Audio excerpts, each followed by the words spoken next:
Montreal has been a difficult opponent for y'all this season.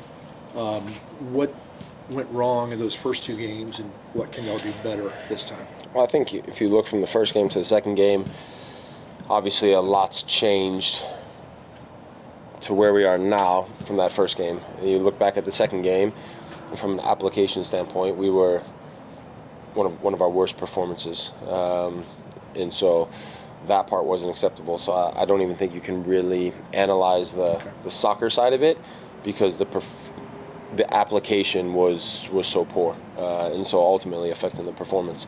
That being said, going into tomorrow, it's do or die. Everything's on the line, right? And so we can't have a repeat performance and a repeat of application. One, because that's well below our standard, but two, if we do, then we'll be out. What's the mood? I mean, does it feel like y'all are playing with house money at this point, or what is it like out there? No, the mood's good. Again, of course, you're excited after Saturday, right? There's a lot of things that we needed to go our way for us to find ourselves in this position, and fortunately they did, right? And we had to handle our business, but we needed help from other scenarios, other teams. It went our way, and here we are. Did y'all work on penalties any more than usual today, considering the circumstance? I think when you look at that, you look at obviously where our guys physically from Saturday. Mm-hmm. That's a big part of moving on to the next day. You need guys to be prepared and ready to play as long as they can. And so something certainly we have, and we will look at more from now until then. Brett, during the season you mentioned, probably like when things were going great, that this team lacked like killer instinct, that edge to them. What did you guys find out, or what did you find out about this team on Saturday, and how does that bode going into this do or die match? I think the word I was using with a couple guys afterwards was resilient. You talk about killer instinct. For me, it was more resiliency in terms of how we defended against a good Orlando team, right? How we defended, especially in the second half, such a low block in our box, all 11 of us. I think at one point Jamal was probably 5 yards outside the box. But that's what it took in that moment, right? And that's not how we want to be playing. But you have to be able to adapt, and you've got to be able to change, and you've got to find a way. And I think all things considered, that was a glimpse of the resiliency that we have within the group. What has that process been like for you? What has made this season unique for you, in particular, having seen the ups and downs of this club and this team as well, like new faces? We've talked about it, young players, and now you're at this point. Yeah, I think when you look at the group, I'm sure you can pull up an article or two from the beginning in preseason, and the excitement and the quality that we've spoken about that's in the group. But too many times this year, the application in big moments and big games, it's not been there, and you need that, right? And whether it's on the defensive side of the ball or a lot of times it's been on the attacking side in terms of not taking our chances. And I've always said goals change games. We all know that. And so when you get these opportunities, you've got to take them. You look at the Montreal game at home. It's not like they created a ton of chances, but they took their chances, right? And that was ultimately the difference. And so, we know we need to continue to do that. I thought how we started the game in Orlando was really good. Obviously, towards the end of the first half, we wavered a little bit, but then to come back in the second half and hold strong, it was a good reaction. You're the last guy left from 2018, the MLS Cup. Tata kind of made a defense-first focus toward the end of that season, anticipating the playoffs. I was curious if you've talked with the guys just about that experience and what that took before this game. Yeah, I've always said, right, when you get into the playoffs, it's a whole new season. Everyone starts level. Everyone starts at the same starting point. and it's all to play for. And within a few games, you can find yourself in a final. And so, from a defensive side, the less you concede, the stronger you are defensively, the more opportunity you give yourself to go and win the game. Because at some point, we're going to get a chance or two, or hopefully 15, or hopefully 20. And hopefully we can take all of those chances. And that's the difference between winning and losing. Brad, first thing came up to your mind after you heard the whistle in Orlando?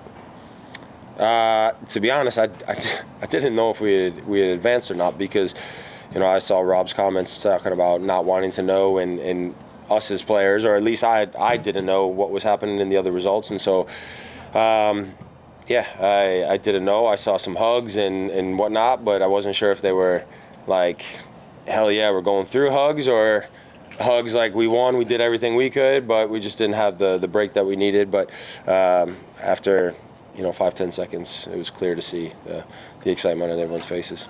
How do you turn the page emotionally from that? Except for that wasn't how hard it was and everything shaking your way, but also know that you have to go in as well. Yeah, I think it's important that, you turn the page, but at the same time, you ride that confidence, right? You ride that momentum, and we want to carry that momentum into tomorrow night. I think that's a huge part of it. And so as much as we want to say, right, it is a fresh start, we also want to take that momentum from Saturday night and being on the road in a tough environment against a good team and saying, right, we were able to come out with a big win, and now we've got to do that again. And so to remember that feeling of what it took, the exhaustion after 90 plus minutes, and take that into tomorrow night.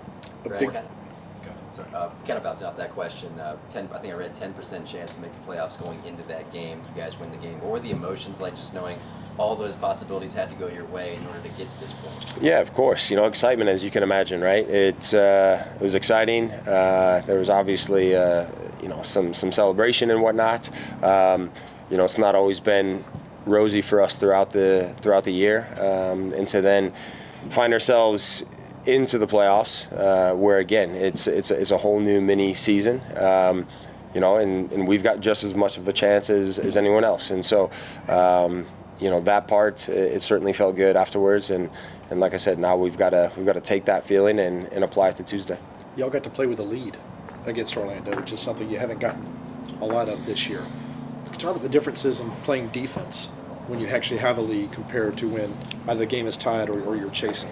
I think the natural reaction is okay, you want to protect that, and how do you protect it? And as I mentioned earlier, I don't think it was probably how we would have envisioned the second half panning out, in terms of sitting in our own 18-yard box and defending cross after cross and little 1-2s in and around the box.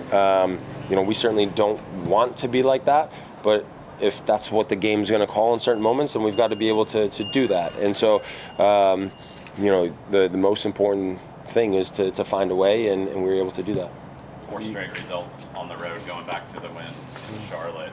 Beyond the resilience, is there another common thread for you in those results?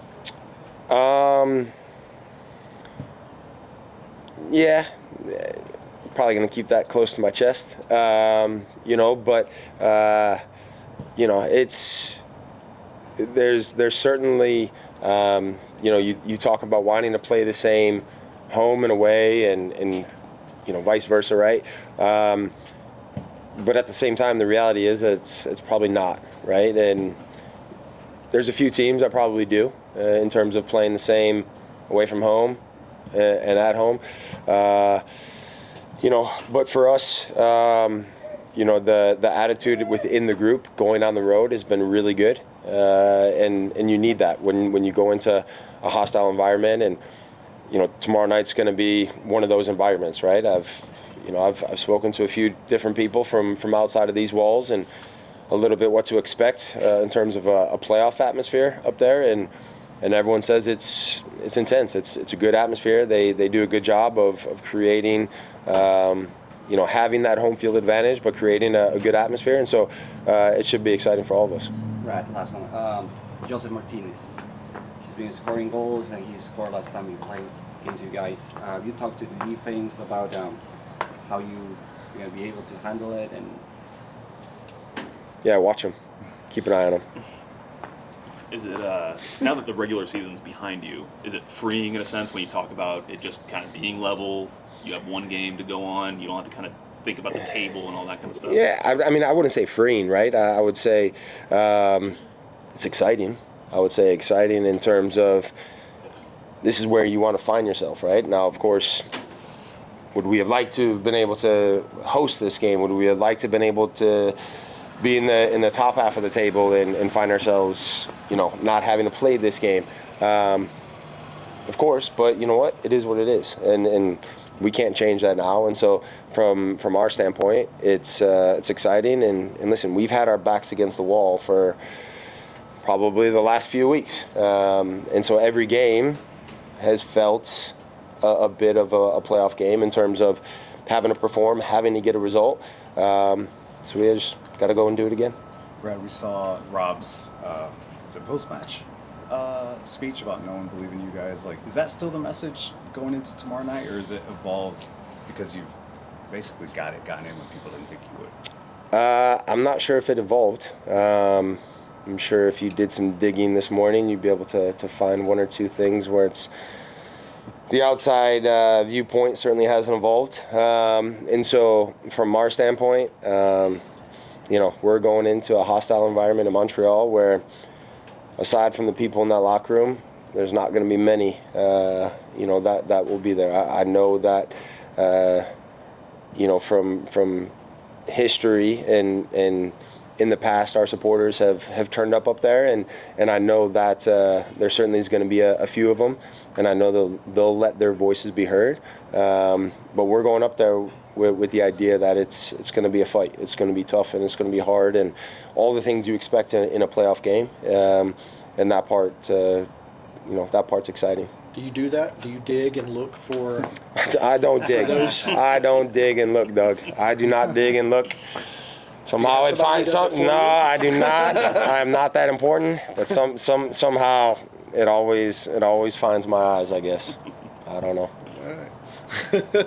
Good. Thanks, Brad. Thanks, guys. Appreciate it. Yep. Good luck tomorrow. Thanks, Brad.